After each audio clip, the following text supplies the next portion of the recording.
So underway na may karon no dire sa may Malahog Samar. Na ako dire karon sa may Monkey Island. No, dire may Monkey Island mo dire mga radar. Bruno. Check na ako kung windbin. Nakita na ako kung windbin. Kaya di kayo may kong hangin. Pero dirigi ka ng hangin. Igo na siya kaya ang hangin magod banda. So kana siya masalipdan na siya dire. Dili kayo may igo sa hangin. No? May igo ko sa radar. So adaro may karon na may Island. No? May Island na mo dire. Sa Everest ka ani ko na mo searchlight. Ano yung mga antenna sa GPS. Ayan no. So check ako sa akong windbin. Sige mo tayo. So mga nidre nabril sa mga ako Monkey Island. Ano na po pa.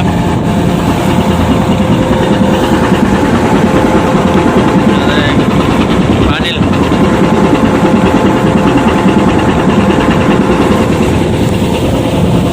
May horn.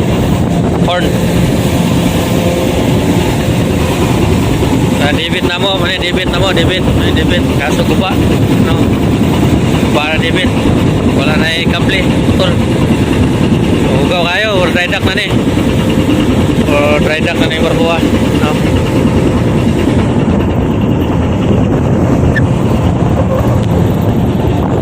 Ya.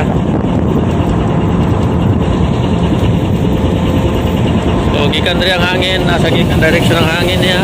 Okay, mana yang hangin. So dia no. So gikan dari ang hangin.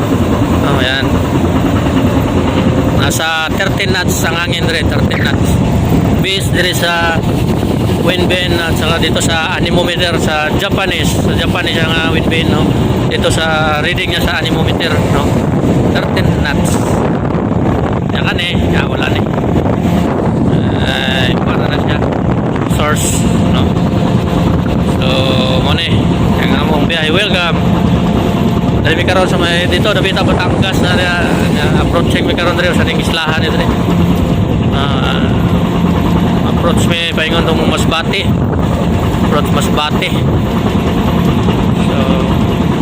So ni kaloy sa Ginoo no, linaw ra pod na naibagyo nga moabutay no, man gitawag og Ada PH.